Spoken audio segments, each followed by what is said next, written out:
Hi guys, it's Mark, the Pond Advisor, and I'm here to support you dream, plan and enjoy your next water feature. And today's topic is feeding fish.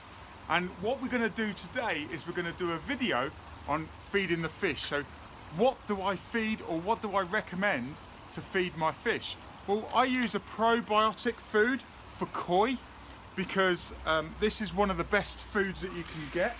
It comes in a great big container, or you can get smaller bags. I think that they're 1.75 kilos, or this big tub is 10 kilos. Now this is one of the best foods that you can buy for premium fish, and this particular feed can be fed all the way down to 5, so you don't need wheat germ, and all the way up to about 25-26 degrees. So you can feed this every single season, apart from obviously the winter months when you're not feeding. So when the water's above 5 degrees C and all the way up to 26 degrees. So virtually all the time you can feed this particular food. But in the season, when the water temperature goes over about 15, what I like to do is feed growth. So this is a probiotic growth, and there's a lot more protein in here to pack on the weight, but it certainly is a case of it's designed for champion fish. So this is the best food that you can possibly get for koi. Let's give these fish some food now and see if they're hungry.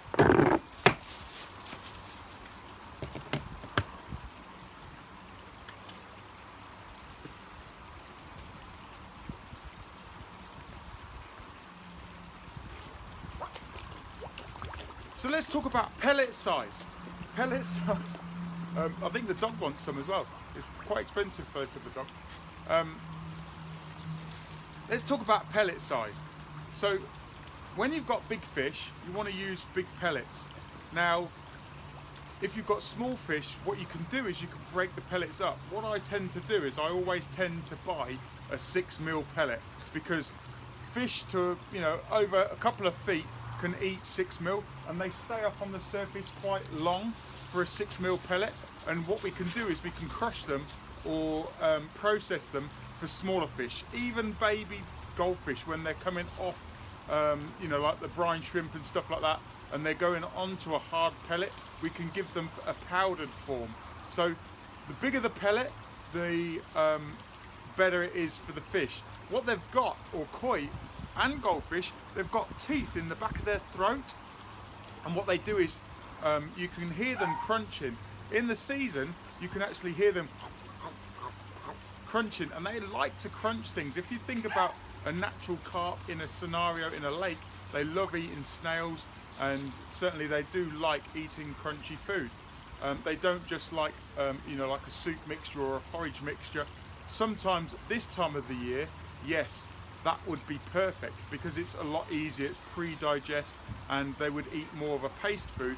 But there's not that many that have, and it's very easy to overfeed with a paste food. So use a good quality pellet and you won't go wrong. If you've got a lot of fish and you want to economize, and you think that a cheap food is a good thing because you need to have a lot of food, it's not always the case, because a lot of the time it's like a what's-it, it's full of air. Now, yes, it's good to have, like a treat food, and, it's something that you can give them as a treat, but not really as a staple diet. So I would always recommend go for the best that you can afford, and normally, most of the time, you get a much better quality ingredient. There's lots of ingredients in this particular food. There's colour enhancers like spirulina. It makes the reds go really, really vivid.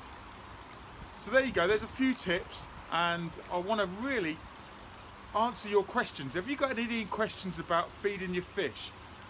Put them in the comments section below, and I will gladly answer them. My name's Mark, the Pond Advisor, and I'm here to support you dream, plan and enjoy your next water feature, whether it's a koi pool, whether it's a garden pond, whether it's a wildlife pond. Thanks for watching, and I'll see you in the next video. Comment below.